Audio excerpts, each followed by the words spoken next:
Let me ask you something, and I want you to really think about it. Why do so many people do everything right, take their medications, eat what they believe is healthy, go to their doctor regularly, and still don't make it much past 80? That question has haunted me for years.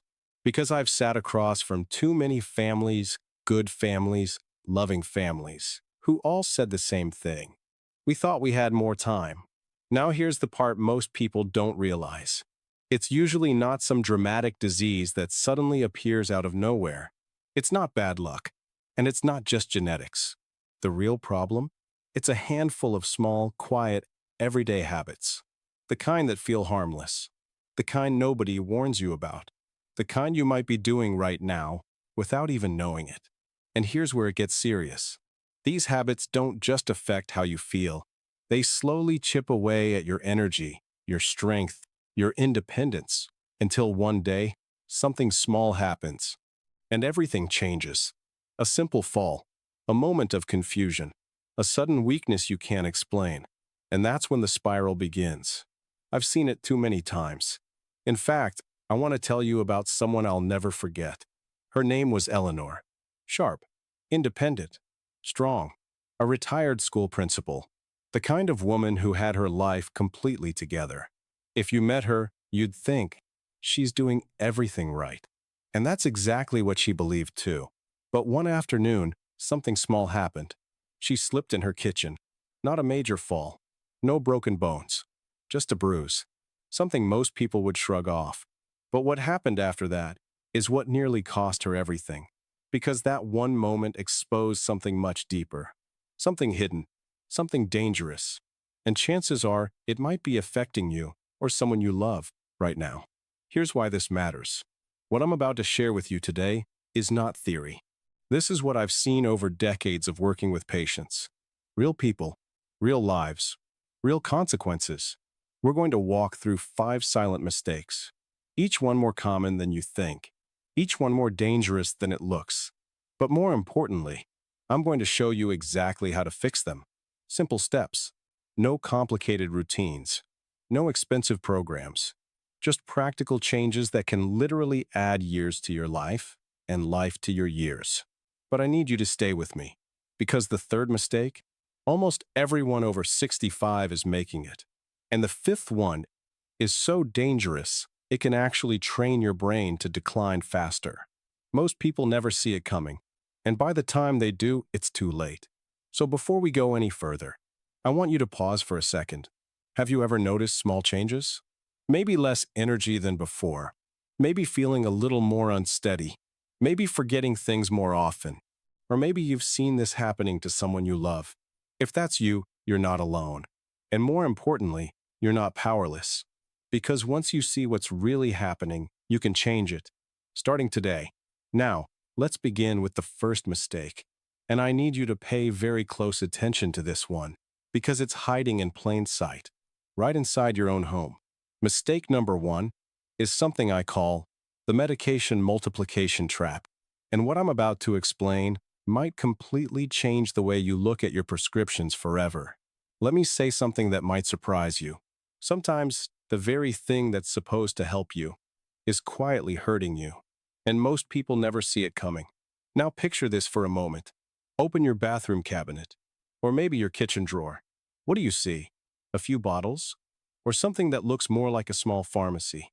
Blood pressure medication, cholesterol pills, something to help you sleep, something for pain, something for digestion, maybe even a few vitamins and supplements on top of that.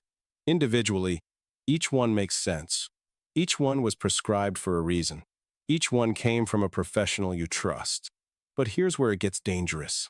What happens when they all meet inside your body? Most people assume they just work together, but that's not always what happens. In fact, sometimes they start working against each other. Think of it like this. Imagine 5 different people, all trying to control the same conversation, but none of them are talking to each other. That's exactly what can happen inside your system. One medication can weaken another. Another can amplify side effects. And sometimes, a combination can create an entirely new problem that no single doctor intended. This isn't rare. It's incredibly common. And here's the number I want you to remember. Once you're taking 5 or more medications, the risk of dangerous interactions rises sharply. 5. That's it. And many people over 60 are taking far more than that. Now here's where it gets even more serious. As we age, our bodies change. Your liver slows down. Your kidneys don't filter as efficiently, which means medications stay in your system longer. So a dose that felt perfectly fine at 50 can become overwhelming at 70. And the symptoms? They don't always look like medication problems. They look like aging. That constant fatigue you can't explain, the dizziness when you stand up, that brain fog where things just feel slower, those random bruises on your arms. Most people say, well, I'm just getting older. But what if you're not? What if your body is actually reacting to too many overlapping medications? This is exactly what happened to Eleanor.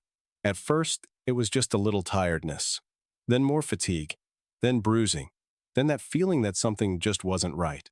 But no one connected the dots, because each doctor was focused on their own area. Heart doctor, primary doctor, specialist, each one doing their job, but no one looking at the full picture. Until one day, someone finally did. Her pharmacist. And what she found was shocking. Eleanor was taking 2 different blood thinners, prescribed by 2 different doctors, neither of them aware of the other. And on top of that, she was taking an over-the-counter pain reliever that also thins the blood. She was, quite literally, one small accident away from a life-threatening bleed. And she had no idea. Now here's the part that most people miss. It didn't happen all at once. It built slowly, one prescription at a time, one small addition here, another adjustment there, until suddenly, her system was overloaded. And then came the cycle. A pill makes you sleepy, so you get another one for energy. That upsets your stomach, so you take something for digestion. And before you know it, you're not treating problems anymore. You're treating side effects of other medications. This is what I call the silent cascade, and it traps millions of people. So what's the solution? Because I don't want to just scare you. I want to give you control. Eleanor called it her reset moment, and it was incredibly simple. She took every single bottle in her home, prescriptions, vitamins, supplements, over-the-counter pills, all of it, put everything into one bag, and brought it to one appointment, one conversation, one complete review, not rushed, not scattered, focused. And what they found changed everything. They removed duplicates. They eliminated unnecessary medications. They adjusted doses. And within months, she went from 12 medications down to 5. 5 essentials. And the change? She told me it felt like a fog lifting. Energy came back. Clarity returned. Her body finally felt like her own again. So here's what I want you to do. Not next year. Not someday. This week. Schedule a medication review with your doctor or even your pharmacist. And from now on, every time a new medication is suggested, ask one simple question. Is this replacing something or adding to it? That question alone can protect you in ways you can't imagine. Because more medication does not always mean better health. Sometimes it means more risk. Now, if you thought that was eye-opening, what we're about to talk about next might surprise you even more. Because the second mistake is something people do every single day, believing it's healthy. And it's not in your medicine cabinet. It's in your kitchen. Let me ask you something. What if the foods you trust the most are actually working against you? Not junk food, not fast food. I'm talking about the healthy choices, the ones with bright labels, the ones that say things like low-fat, whole-grain, sugar-free, the ones you feel good about putting in your body. Because here's the truth most people don't realize. Some of the most dangerous foods for people over 60 don't look dangerous at all. They look healthy. And that's exactly why they're so effective. They don't raise alarm bells. They quietly do damage day after day, meal after meal. Now let me show you what I mean. When I first talked to Eleanor about her diet, she was proud of it. And honestly, at first glance, it looked pretty good. Whole grain cereal in the morning, low-fat cookies with her afternoon tea, sugar-free drinks to avoid guilt. Canned soup for a quick, easy lunch. Sound familiar? Maybe you have some of these in your kitchen right now. Because millions of people do. And here's where it gets dangerous. What's written on the front of the package is often very different from what's actually inside. This is where most people get misled. Because food companies are very good at one thing, making unhealthy food look healthy. And the biggest hidden problem? Inflammation. Now I want you to remember that word, because it sits at the center of so many problems people blame on aging. Joint pain, stiffness, fatigue, heart issues, even memory decline. Most people think these are just part of getting older, but very often they're not. They're driven by chronic, low-grade inflammation happening quietly inside your body. And certain foods fuel that fire every single day. Let's start with sugar, because it hides everywhere. That healthy granola bar sometimes has more sugar than a donut. That flavored yogurt, loaded with added sugars. Even bread can contain high fructose corn syrup. And sugar doesn't just affect weight. It feeds inflammation. It spikes your blood sugar. It drains your energy. And over time, it wears your body down from the inside out. But here's where it gets even more surprising. Many people switch to sugar-free options, thinking they're making a smart move. But those products often contain artificial sweeteners. And studies have linked some of these to increased risk of stroke and heart issues, especially in older adults. So now you have a situation where you're trying to be healthy, but unknowingly creating new risks. And it doesn't stop there. Low-fat products, they sound healthy, but when manufacturers remove fat, they usually replace it with something else. Sugar, sodium, or chemical additives. That can soup you trust? One serving can contain more than half your daily sodium limit, which quietly raises blood pressure and strains your heart. And here's something almost nobody talks about, but it's just as important. Hydration. Because what you drink matters just as much as what you eat. As we get older, our sense of thirst fades. You simply don't feel thirsty as often, so you drink less without even realizing it. Eleanor thought she was fine. Coffee in the morning, maybe some tea later. That felt normal. But in reality, she was mildly dehydrated almost every day. And here's why that matters. Dehydration can cause fatigue, dizziness, confusion, weakness, and most dangerously, it increases the risk of falls. So that afternoon slump you feel, that stiffness when you wake up, that lightheaded moment when you stand, it might not be age. It might be dehydration, or what you ate yesterday. Now Eleanor's wake-up call came from somewhere unexpected. Her daughter, who sat down with her and started reading labels, line by line, ingredient by ingredient. And what they found shocked her. She realized she had been misled for years, doing what she thought was right, but slowly harming her body. So she made a change. Not extreme, not complicated, simple. She called it her 5-5-5 reset, and it changed everything. First, she stopped buying foods with long ingredient lists. If it had more than 5 ingredients, she skipped it. That alone eliminated most processed foods. Second, she made a simple rule. 5 glasses of water before 5 p.m. Not at night, not all at once. Spread throughout the day. And third, she focused on color. 5 different colors of fruits and vegetables daily. A simple way to fuel her body with real nutrients. Nothing fancy, nothing expensive, just consistent. And here's what happened next, within a few months. Her energy improved. Her joint pain eased. Her blood sugar stabilized. And her doctor told her something she never expected to hear.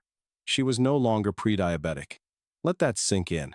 All from simple changes in her kitchen. So here's your challenge. The next time you pick up a healthy product, don't look at the front. Turn it around. Read the label, because what you find there might completely change how you eat. Now, if what we put into our bodies can affect us this much, what we're about to talk about next goes even deeper, because the third mistake doesn't start in your body at all. It starts in your mind. And once it begins, it can quietly take away something even more important than health: your independence. Let me tell you something that might feel uncomfortable. The moment you start trying to be careful, you might actually be putting yourself at greater risk. I know that sounds backwards, but stay with me, because this is where things take a dangerous turn. It usually starts with something small, not a major injury, not a hospital visit, just a moment, a slip, a stumble. Maybe you missed a step. Maybe you lost your balance for a second. Nothing serious, but something changes after that. And this is the part most people don't talk about. It's not the fall that causes the biggest damage. It's what happens next. Because from that moment on, a thought enters your mind. I need to be more careful. Sounds reasonable, right? But here's where it gets dangerous. That one thought starts changing your behavior. You begin to avoid things. You take fewer walks. You skip uneven sidewalks. You stop going places that feel risky. You hold on to furniture more. You move slower, more cautiously. And on the surface, it feels like you're protecting yourself. But in reality, you've just taken the first step into what I call the mobility trap. And here's how it works. The less you move, the weaker your muscles become. The weaker your muscles become, the worse your balance gets. The worse your balance gets, the more likely you are to fall. And suddenly, the very thing you were trying to avoid becomes more likely. This is where it gets serious. Because this cycle doesn't just stay the same. It accelerates. And most people don't even realize it's happening. Now let me explain why this is especially critical after 60. Your body naturally starts losing muscle mass. Slowly at first, but consistently, year after year. If you don't actively maintain it, you lose strength. You lose stability. You lose control. And when you combine that natural decline with moving less out of fear, the process speeds up dramatically. That moment when it becomes harder to stand up from a chair, that feeling of needing to push yourself up with your hands, that slight hesitation before climbing stairs, those are not just signs of aging. Those are warning signals. Your body is telling you, I'm getting weaker. And here's the hard truth. If nothing changes, you don't just lose strength. You start losing independence. Now this is exactly what happened to Eleanor. After her fall, she didn't panic. She adjusted. She avoided risk. She stayed safe. But over the next year, her world slowly got smaller. She walked less, went out less, moved less. And then one day, something happened that broke her heart. Her grandson ran up to her, arms open, wanting to be picked up. And she couldn't do it. She had to say no, not because she was injured, not because she was sick, but because she had become too weak. That moment changed everything. Because suddenly, this wasn't about safety anymore. This was about losing the life she loved. And that's when she got a wake-up call. Her physical therapist looked at her and said, "You're not weak because of your age. You're weak because your body isn't being used." That hit hard, but it was exactly what she needed to hear. So she made a decision, not to be more careful, but to become stronger. And here's the best part. She didn't start with anything extreme. No gym, no complicated program, just something simple. She called it her daily 3. 3 small actions. Every single day. First, balance. While brushing her teeth, she stood on one foot, just for a few seconds. At first, it was hard, but she stayed consistent. Second, strength. During TV commercials, she stood up and sat down from her chair. No hands, just her legs. Simple, but powerful. And third, flexibility. Before bed, a few gentle stretches. Nothing fancy, just enough to keep her body moving. That's it. 3 simple habits. But here's what most people don't expect. Consistency beats intensity. Within weeks, she felt stronger. Within months, she felt confident again. And within 6 months, she was doing something she thought she'd never do again. Walking outdoors without fear. Later, she even joined a group class. Not because she had to, but because she wanted to. And something amazing happened. It stopped feeling like exercise. It felt like living again. And here's the truth I want you to remember. Your muscles don't care how old you are. They only respond to one thing: use or disuse. That's it. Every single day, you are either building strength or losing it. There is no middle ground. So the question isn't, am I too old? The real question is, am I willing to start? Because the moment you choose to move, even a little, you begin to reverse the process. You take back control. Now, if you think physical strength is important, what we're about to talk about next might be even more powerful. Because the fourth mistake doesn't just affect your body, it affects your mind, your emotions, and even how long you live. And most people don't take it seriously until it's too late. Let me ask you something. When was the last time you had a real conversation? Not a quick text, not a few words at the grocery store. I mean a real conversation where you felt seen, heard, connected. If you have to think about it, that's a warning sign. And here's where it gets uncomfortable. Loneliness isn't just a feeling, it's a health risk, a serious one. In fact, what I'm about to tell you shocks most people the first time they hear it. Chronic loneliness can be just as harmful to your health as smoking every single day. Let that sink in. Not 5 cigarettes, not a few here and there. We're talking about heavy, daily exposure. And yet, almost nobody treats loneliness like a medical issue. Now here's why this matters more as we get older. Because the structure of our lives changes. We retire. We lose that daily interaction. Friends move away. Some pass on. Children get busy with their own lives. And slowly, without noticing, your world gets quieter. At first, it feels peaceful, even welcome. No noise, no pressure, no schedules. But then something shifts. That silence starts to feel heavy. Days go by with fewer and fewer meaningful conversations. And here's the dangerous part. It doesn't feel urgent. There's no pain, no alarm, no obvious symptom. But inside your body, something is happening. Your stress levels rise. Your immune system weakens. Inflammation increases. And your brain starts to suffer. Memory gets slower. Focus fades. Motivation drops. And over time, the risk of serious conditions, including dementia, goes up dramatically. This is not emotional. This is biological. Now let me bring you back to Eleanor. When she first retired, she loved it. The quiet, the freedom, no more responsibilities. But over time, her world began to shrink. Her social circle got smaller. Her phone rang less. Her days became more repetitive. Until one morning, she had a realization that shook her.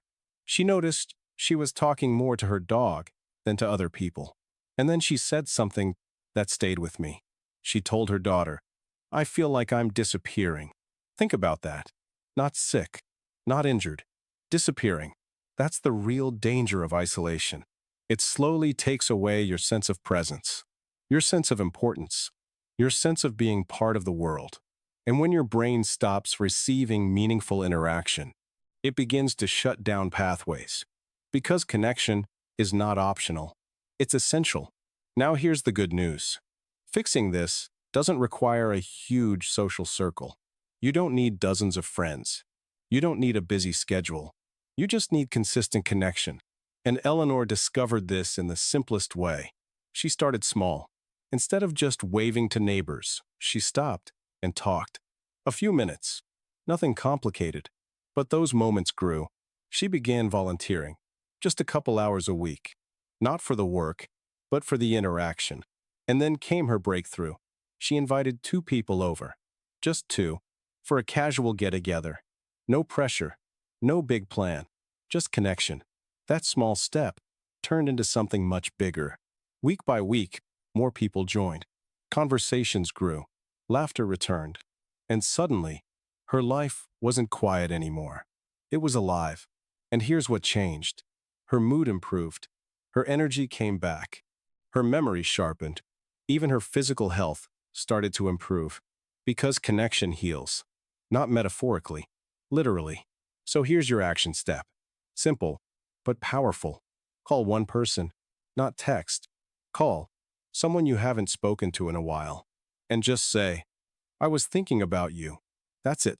No pressure, no agenda, just connection. Because that one call can start something bigger than you expect. Now, if you think loneliness is dangerous, What we're about to talk about next might be the most dangerous mistake of all, because it doesn't just affect your lifestyle. It changes how your brain works. And once it takes hold, it can quietly speed up decline without you even realizing it. Let me tell you something. The most dangerous mistake I see doesn't start in your body. It starts in your mind. And once it takes hold, it quietly shapes everything that comes after. Here it is, the belief that decline is inevitable, that memory loss is just part of getting older, that slowing down is something you just have to accept. Most people don't question this. They laugh it off. They say things like, well, I'm having a senior moment, forgetting a name, misplacing keys, walking into a room and not remembering why. It feels normal, harmless, expected. But here's where it gets dangerous. That belief changes your behavior. Because the moment you accept decline, you stop fighting it. You stop challenging your mind. You stop learning. You stop pushing yourself. And your brain responds accordingly. Now let me show you how this played out for Eleanor. At first, it was small, forgetting little things, losing track mid-conversation. Nothing alarming. But then one day, something happened that shook her deeply. She forgot her granddaughter's name, just for a moment, but it terrified her. And not long after that, she got lost while driving a route she had taken for years. Pulled over, confused, shaking. That was the moment she thought, this is it. This is how it begins. And from that point on, her mindset shifted. She became cautious, avoidant. She started relying less on her memory, instead of strengthening it. And here's the truth most people never hear. Your brain follows your expectations. If you believe it's declining, you treat it that way. And over time, it actually does decline faster. But here's where everything changes. Because what I'm about to tell you is one of the most powerful truths in modern science. Your brain can grow at any age, even in your 70s, 80s, beyond. This ability is called neuroplasticity, and it means your brain can form new connections, build new pathways, even create new cells, but only if you use it. Think of your brain like a muscle. If you stop using it, it weakens. If you challenge it, it grows. It's that simple. Now, when Eleanor finally saw a specialist, he told her something that changed her life. He said, your brain isn't failing because of your age. It's struggling because it's not being challenged. That was her turning point. She decided to stop accepting decline and start rebuilding. She called it her brain comeback. And again, she kept it simple. Every morning, 15 minutes of mental activity, puzzles, memory games, anything that made her think. In the afternoon, she learned something new, not something familiar, something uncomfortable. She chose Spanish, then later piano, something she had always wanted to try. And here's something most people don't realize. Movement helps your brain too. Daily walking stimulates the release of a powerful protein that supports brain growth. So every step literally feeds your brain. Now here's what happened next. Slowly, then noticeably, things began to change. She remembered more, focused better, felt sharper, more confident. And over time, those scary moments faded away. By her next evaluation, her doctor was stunned. Her brain function had improved, not stabilized, improved. Let that sink in. Improvement in her 70s. And that's when she realized something powerful. Her best years were not behind her. They were still ahead. Now I want to bring this back to you, because this isn't just Eleanor's story. This is a choice every person makes, often without realizing it. You can accept decline, or you can challenge it. You can slow down, or you can stay engaged. You can withdraw, or you can stay connected. Because aging is not the real problem. The real problem is the silent habits we accept as normal. The small decisions repeated every day that either build your future or slowly take it away. So let's bring everything together.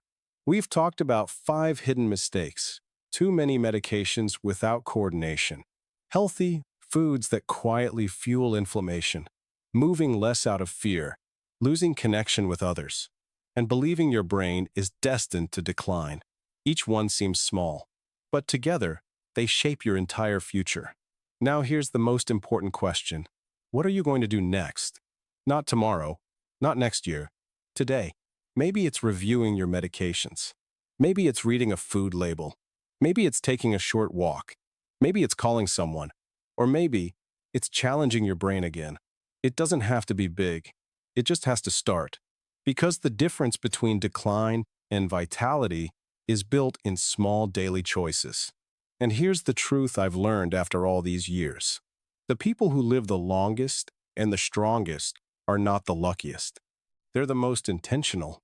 So I'll leave you with this. Make one commitment. Just one. Something simple. Something real. And stick to it. Because that one step can change everything. And if you know someone, a friend, a parent, a neighbor, who needs to hear this, share it with them. It might be the moment that changes their life. Take care of yourself. Stay sharp. Stay strong. And I'll see you in the next video.